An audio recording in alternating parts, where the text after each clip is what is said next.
Rod is here on your Friday, and we'll get to the local forecast again, but you're tracking Hurricane Lee. Yeah, still a big storm. The reports are this storm has weakened, but that doesn't really mean a whole lot. Here it is on the satellite picture. It was a Cat 5 when we spoke this morning on sunrise, 165 mile per hour, sustained winds at that time. It's weakened just a little bit, and one of the main reasons is it is tracking slightly up to the north, so you do get into slightly colder water temperatures. Radar is picking up some rain showers from the storm out ahead of it in the Leeward Islands, and there's Puerto Rico, and all of these islands still definitely watching this path. The Hurricane Center has been very consistently taking Hurricane Lee and keeping it north of Puerto Rico, north of Cuba, and it's expected to remain north of the Bahamas. Again, it was 165 mile per hour winds this morning. Now it's 155, so, you know, give or take.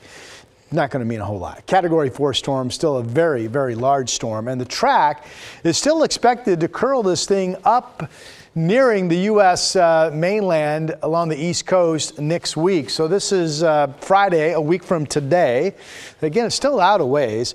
Here is the storm starting to push some rain bands nearing the coast. What would be more pertinent or of concern would be the potential for some coast erosion due to high surf and perhaps, you know, if it gets a little bit closer, even some wind and heavy rain. But for the most part, the modeling is still keeping it just offshore enough that the main impact along the mid to North Atlantic coast up in New England would be probably coast erosion, beach erosion from the high surf from that hurricane. It'll be very carefully watched here in the U.S. next week. Well, we are continuing to see the nearest rain over in Montana and up into Canada, while Oregon and Washington are dry.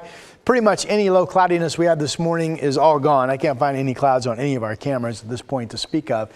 I do want to get into Sunday. So we're going to be clear tonight. We're going to be mainly sunny tomorrow, including at the coast. Great night tonight, great day tomorrow if you're going to the beach. This is Sunday, 8 a.m.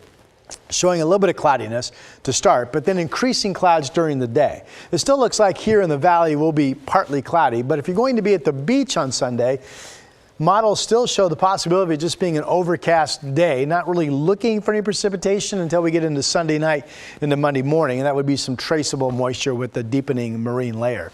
So here's Astoria. It was cloudy here this morning, but now that's pretty much clear up top from the column looking over the Astoria-Meckler Bridge.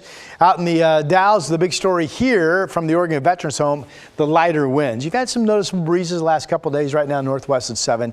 You're at 74. The Dalles could be up into the mid-80s this afternoon. Stoller Family Vineyard Estate is clear from the end of the Oregon Trail Interpretive Center in Oregon City. It's beautifully sunny as well. We have some 70s, including Westland, Tigard, Sherwood. There's Salem, and there's Almsville at 70 degrees. So 80s out in eastern Oregon, up to about 80 or so here in the valley. We'll say 81 in Portland, 87 tomorrow, partly cloudy, 82 on Sunday. I haven't changed any of my numbers since sunrise. We're still dry going all the way into Thursday. Brenda?